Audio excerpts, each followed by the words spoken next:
Suatu hari, ketika musim kemarau, ladang kecil yang dimiliki petani tersebut sangat kering dan tidak membuahkan hasil. Bu, kita sudah tidak ada uang. Ladang kering kerontang. Apa yang harus kita lakukan untuk menyambung hidup? Bagaimana kalau kambing yang kita ternak dijual saja ya? Tapi kambing-kambing itu sangat kurus. Tidak akan laku mahal di pasar. Nanti coba minta tolong sulung untuk menggembala kambing ke padang rumput supaya cepat gemuk ya. Ayah segera memanggil sulung. Sulung, tolong kamu beri makan kambing-kambing kita di padang rumput ya. Persediaan sudah menipis, sedangkan ladang kita sangat kering. Tidak mau. Kenapa sulung? Tolonglah bantu ayah dan ibu. Iya nak, rencananya kambing akan ayah jual untuk pemasukan kebutuhan kita. Tak lama kemudian, sulung mau menggembala 2 ekor kambing yang dimiliki ayahnya. Namun tak sampai di padang rumput yang dituju, sulung memutuskan untuk tidur di bawah sebuah pohon hingga sore. Dan ketika bangun, kambing yang dititipkan ayahnya sudah raib entah kemana. Tanpa rasa bersalah, sulung tak menjelaskan kejadian sebenarnya. Kambing-kambing itu di mana? Sulung, kok tidak ada? Tadi hanyut di sungai. Apa? Hanyut? Ya ampun, bagaimana ini? Kenapa bisa hanyut? Ayah sangat kecewa pada sulung yang tidak bisa diandalkan. Padahal semua hal yang dimintanya adalah demi kepentingan hidup bersama-sama, yaitu demi kebutuhan pangan. Kesedihan pun dirasakan ibu yang selalu bersedia untuk mencari tambahan penghasilan untuk keluarga. Tanpa pikir panjang, ayah segera berangkat ke hutan untuk melihat perangkap yang sengaja dipasang untuk menjerat hewan yang ada di sekitar hutan. Wow, ternyata aku dapat seekor anak babi hutan. Pasti akan laku dijual di pasar. Lumayan untuk membeli kebutuhan selama seminggu. Dengan rasa gembira, ayah melepas jeratan yang ada pada kaki hewan tersebut dan membawanya pulang. Namun, hal tak terduga terjadi sebelum ia keluar dari hutan. Ia diserang 2 ekor induk babi yang penuh amarah melihat anak mereka ditangkap. Serangan babi hutan tersebut tak kuasa tertahan, sehingga ayah sulung terkapar tak berdaya, namun tetap mencoba melakukan serangan balik pada hewan liar tersebut. Tetapi, usahanya tak membuahkan hasil. Justru ia dikejar kawanan babi hutan hingga ke sungai. Sungguh naas nasibnya, ia tewas ketika melompati bebatuan karena terjatuh dan kepalanya membentur sebuah batu.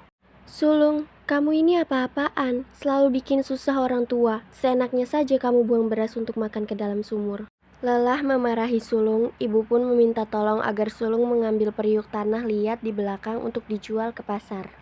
Ya sudah sulung, tolong ibu ambilkan periuk tanah di belakang. Akan ibu jual ke pasar. Tolong jaga adik karena ayah belum pulang ke rumah.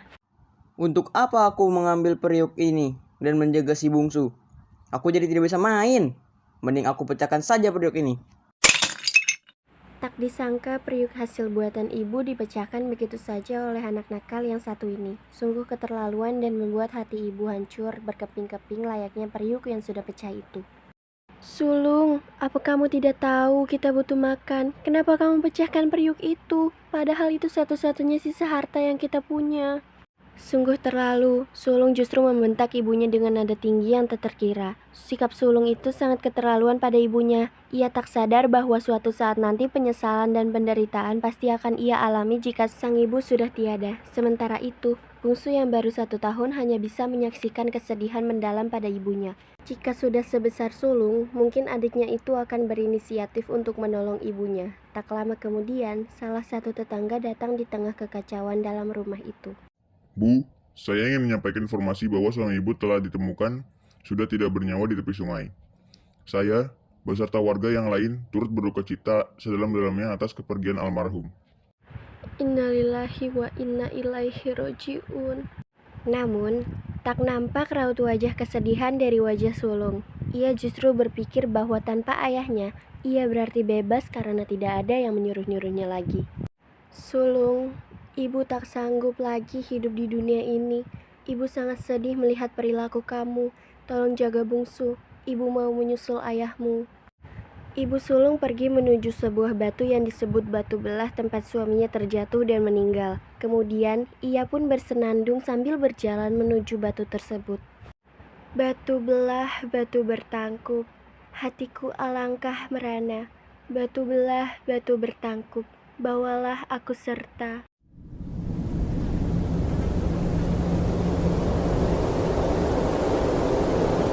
Angin sesaat bertiup kencang dan membuat ibu sulung terperangkap di batu belah yang tidak bisa terbuka kembali untuk selamanya. Menyadari ibunya telah tiada, sulung pun sangat menyesal. Ibu, maafkan aku ibu. Kembalilah bu. Aku menyesal. Ibu. Sambil merintih dan terus-menerus memohon ibunya kembali, usaha sulung tetap sia-sia. Batu belah kini tertutup dan ia takkan bisa bertemu ibunya.